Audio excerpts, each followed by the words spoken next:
écoutez Bougez Plus. Le Grand Matin Sud Radio. 5 questions pour tout savoir. Il est 9h46, merci d'être avec nous et nous sommes avec Daniel Ishbia, bonjour. Bonjour. Vous êtes content d'être là ? Complètement. Tant mieux. Nous aussi, Toujours. journaliste et écrivain spécialisé dans les nouvelles technologies, la musique et les jeux vidéo. Et vous avez écrit un livre qui nous intéresse beaucoup, je vais vous dire pourquoi. Ça s'appelle Le guide d'autodéfense sur Internet aux éditions First, que vous avez coécrit avec Gisèle Fouché, pardon, excusez-moi. Il y a énormément d'entreprises aujourd'hui, comme Saint-Gobain, Renault, Auchan, Fleury-Michon, qui ont été hackées et rançonnées, oui. Et vous dites qu'à un moment donné, c'est peut-être l'objet d'une seule personne, d'un employé qui a manqué de vigilance. Et ça veut dire qu'on peut rentrer aujourd'hui et hacker n'importe quelle entreprise ? Ben oui, souvent le service informatique se donne tout le mal possible pour protéger la boîte, mais souvent c'est l'erreur d'une seule personne qui fait une bêtise, qui clique sur un mauvais lien, acheter un iPhone à 1 euro, ou Bill Gates partage sa fortune, des choses comme ça. Donc qui se fait avoir, quoi. Et donc ça met en péril. C'était même un PC en Ukraine. Ah oui. D'accord. Et donc ça veut dire que chez le particulier, si c'est le cas dans les entreprises, c'est le cas chez les particuliers. Donc on parle de cybersécurité, forcément.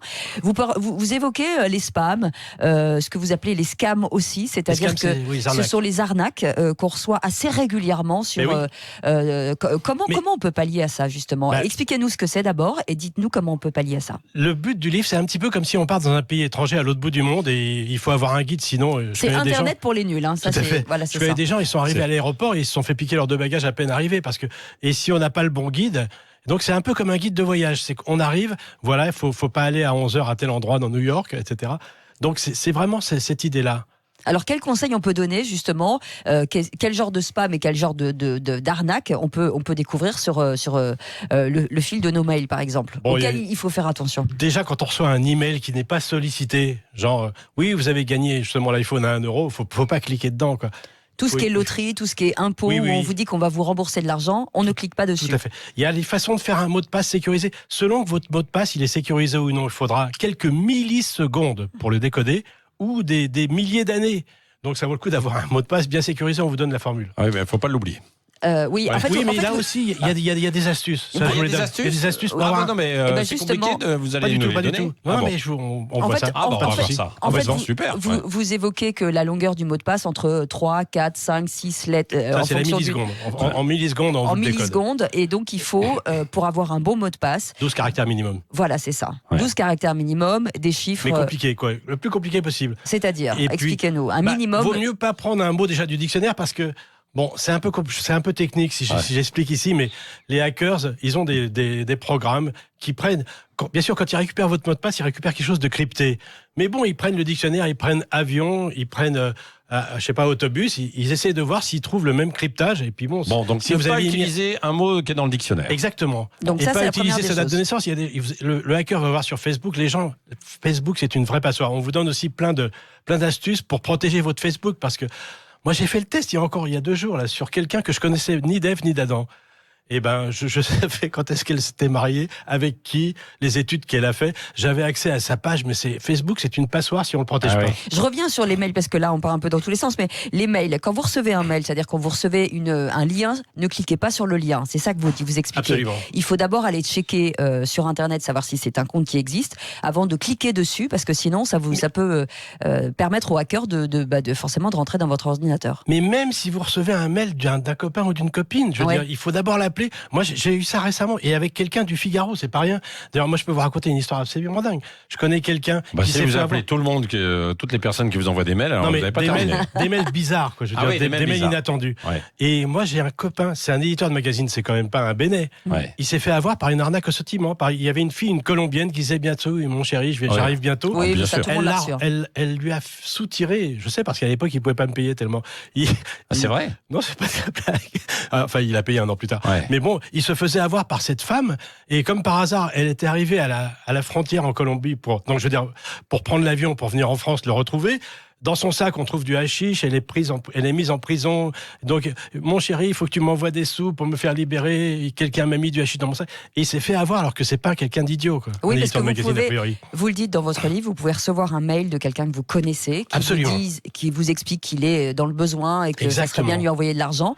Donc, n'envoyez jamais votre code bancaire. Jamais. Vigilance. Première chose, vigilance. En fait, c'est vraiment comme un guide de voyage. C'est comme si on part au Venezuela et il faut un guide de voyage, sinon vous ressortez en Bermuda, quoi. C'est pareil lorsqu'on vous demande une proposition pour dépanner votre ordinateur. Ah oui, il y a une dame récemment, il y a une femme de 86 ans qui s'est fait avoir comme ça, quelqu'un qui appelait soi-disant de Microsoft. Bonjour, nous avons constaté un problème sur votre PC, on va vous dépanner. Et elle s'est fait vider son compte. Elle avait 6 000 € sur son compte, elle s'est retrouvée avec 0. Non, c'est terrible. Ça représente, rien qu'aux États-Unis, l'année dernière, 3 milliards de dollars d'arnaques. Rien que les arnaques. Et c'est pas tout, parce qu'il y a aussi les rançons, etc. Alors après, il y a les réseaux sociaux, parce qu'il y a beaucoup de gens qui sont sur les réseaux sociaux, qui se font aussi hacker leur compte, parce que il y a, et vous l'expliquez très bien dans votre livre, des procédures auxquelles il faut tenir compte pour éviter qu'on vous vole votre compte. La chose, c'est que ça va peut-être prendre une après-midi, mais il faut juste protéger ses comptes. Par exemple, Twitter... On peut très bien, c'est rien du tout de protéger son Twitter pour qu'on ne puisse pas vous le pirater. Mais il faut le faire, quoi. Il y a une manip à faire, donc on vous la donne. Mais c'est rien du tout. Et puis vous donnez aussi une façon de se sécuriser auprès de son employeur, parce que vous dites que tout le monde raconte forcément sa vie sur Facebook, vous l'avez dit il y a un instant, et quand vous allez postuler chez un nouveau patron, et il va regarder, et vous avez la possibilité de cacher l'antériorité de votre Facebook. Et j'ai une copine qui m'a appelé récemment, elle m'a dit, est-ce que tu peux virer la photo où je suis en maillot de bain? Je sais pas de la blague, parce que ça lui causait des problèmes. C'était une photo qui datait de 2005, les gens la retrouvaient, et ça lui causait des problèmes pour se faire embaucher aujourd'hui. Oui, mais alors même si vous l'enlevez, vous, par exemple, de votre page, est-ce que on ne peut pas la retrouver quelque part, quand même? Si? Non, là c'était moi qui l'avais posté, donc c'était ma faute. Oui. Non, mais vous l'avez posté. Donc si vous l'enlevez, on ne peut pas la retrouver. Si on fait une recherche. Normalement, c'est souvent les fameux nettoyages, quoi. Oui. Si elle l'enlève de son côté, et si moi je l'enlève, normalement, je veux dire.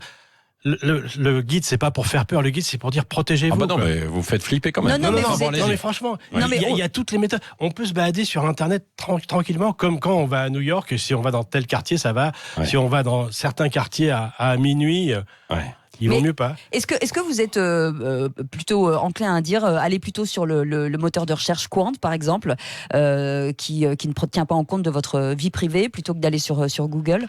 Google n'est pas dangereux en soi. Non, il y a pas de danger sur Internet. C'est juste qu'il faut avoir les bonnes protections, c'est tout.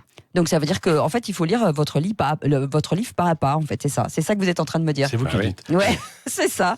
En tout cas, ça s'appelle le guide d'autodéfense sur Internet. Daniel Ishbia, merci d'avoir été avec nous. First Interactive les éditions, et puis coécrit avec Gisèle Fouché. Et puis, c'est vraiment une prise en main. Sur ce que disait Cécile tout à l'heure, là, bien souvent, donc il faut pas cliquer sur des mails et tout. Bien souvent aussi, quand vous allez en fait sur un site ou n'importe, sans faire attention, si vous n'êtes pas prudent, boum, il y a des fenêtres qui s'ouvrent, et là vous êtes coincé, vous êtes bloqué en fait sur des fenêtres qui vous emmènent pour vendre des services. Comment faire pour... Non, mais il y a des moments, franchement, le meilleur réflexe, c'est d'éteindre tout. Ouais. On éteint l'ordinateur, on rallume. C'est souvent une... Ah oui, et là, il y a plus de traces immédiatement. Si on a la moindre peur, la moindre crainte, éteignez tout, éteignez la Livebox, éteignez l'ordinateur, vous redémarrez 5 minutes plus tard. Est-ce que c'est la même chose sur PC que si on est sur Apple? Le Mac est mieux protégé. Alors combien de temps j'ai là? J'ai une minute. Vous avez une minute. Voilà. Ouais. C'est historique. C'est un petit peu comme si Windows a été construit de A à Z, les fondations, les murs, etc. Alors que le Mac a été posé sur une fondation qui existait déjà, qui s'appelle Unix, qui est ancienne, qui date des années 70, qui était déjà bien protégée. Donc Windows, il cavale à rattraper au fur et à mesure. Quand il y a une menace, il la corrige. Le Mac a été construit dès le départ sur une fondation beaucoup plus saine. Ouais. Mais bon, Windows est en train de rattraper son retard, mais doucement, mais sûrement. Vous conseillez quand même plutôt le Mac, quoi. Ouais. Et faites surtout vos mises à jour, parce que c'est l'intérêt de faire ces mises à jour aussi, parce qu'il y a plein de gens qui refusent les mises à jour. Merci beaucoup d'avoir été avec nous.